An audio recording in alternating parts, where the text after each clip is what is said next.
Buenas noches, amigos televidentes, bienvenidos una vez más a esta sesión denominada En Cuestión Legal. En el día de hoy estaremos hablando de un tema muy interesante. Hablaremos sobre la unión marital de hecho. Es importante que sepamos que en Colombia no solamente tienen derechos patrimoniales las parejas que hayan contraído matrimonio.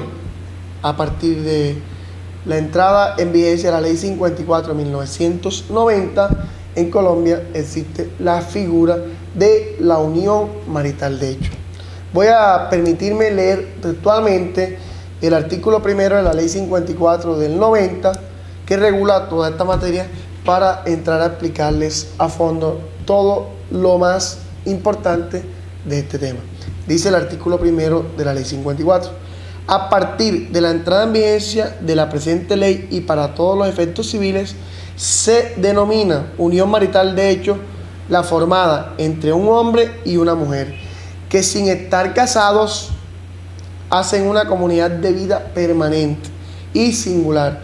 Igualmente, y para todos los efectos civiles, se denominan compañero y compañera permanente al hombre y la mujer, que forman parte de la unión marital de hecho. Es importante que sepamos que este fue el artículo original como lo redactó el Congreso de la República, el que fue aprobado como ley. Pero recordemos que en Colombia existe la Honorable Corte Constitucional, que es la encargada de vigilar la protección de los derechos fundamentales de los colombianos y de los derechos constitucionales. Es decir, si una ley va en contravía de la Constitución, la Corte Constitucional puede hacer un examen de constitucionalidad mediante una demanda de inconstitucionalidad y revisar si la ley es inexequible o la ley es exequible. ¿Qué quiere decir? Que si la ley de pronto va en contravía de la Constitución, se declara inexequible. ¿Y qué quiere decir esto? Que se deja por fuera del ordenamiento jurídico, no toda la ley necesariamente, pero sí puede hacerlo sobre un artículo de la ley o sobre una expresión que la ley considere que esa expresión está desconociendo la Constitución Política Nacional, porque está desconociendo derechos de los colombianos. En el caso que nos ocupa, en el artículo primero de la Ley 54 de 1990, la Corte Constitucional estableció que la expresión al hombre y la mujer se declaraban exequibles, pero condicionalmente. Cuando el legislador expidió esta ley, solamente pensó en que la unión marital de hecho se diera para un hombre y una mujer.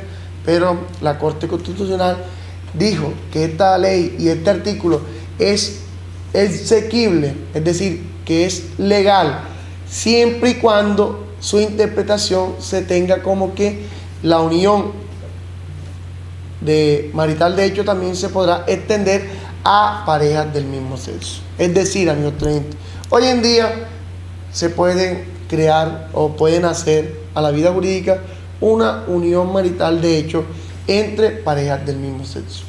Es importante que lo sepamos, pero es necesario también que digamos que no basta con que las parejas tengan el mismo sexo y que de pronto sean amantes o que sean novios y que convivan juntos para que puedan hacer a la vida jurídica la unión marital de hecho. También se debe cumplir con los otros requisitos establecidos en la Ley 54 de 1990. ¿Cuáles son esos requisitos? El primer requisito es que estas personas no tengan ningún impedimento para contraer matrimonio.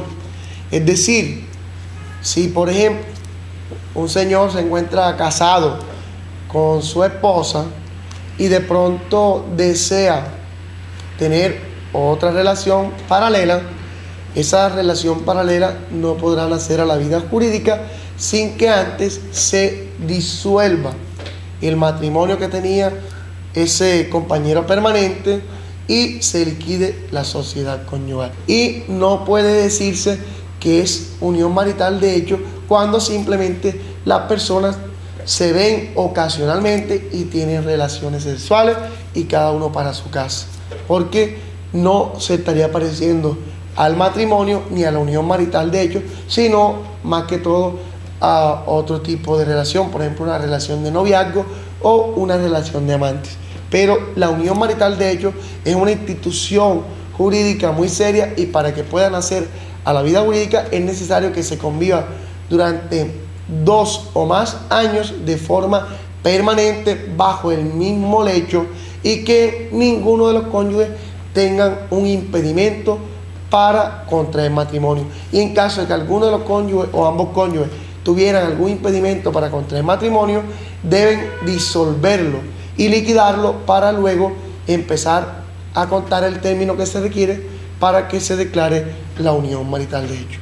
Cuando se declara la unión marital de hecho, los derechos que se adquieren, valga la redundancia, son muy parecidos a los que se adquieren durante el matrimonio, porque nace una comunidad de bienes que se denomina sociedad patrimonial de hecho. Y si de pronto las personas van a disolver esta unión marital de hecho, tendrá derecho cada uno de los compañeros permanentes que se liquide y se divida 50% a cada uno de los compañeros permanentes, pero solamente de los bienes sociales. Los bienes personales no entrarán en esto, a excepción de los gananciales o el mayor valor o los frutos que estos bienes personales pudieran tener durante la vigencia de esta unión.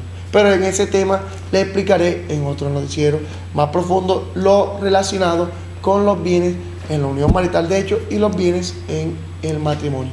Muchas gracias amigos televidentes, recuerden que la cita todos los jueves por este importante noticiero y que pueden enviarnos todas las inquietudes a las redes sociales de Noticias. Muchas gracias, hasta la próxima.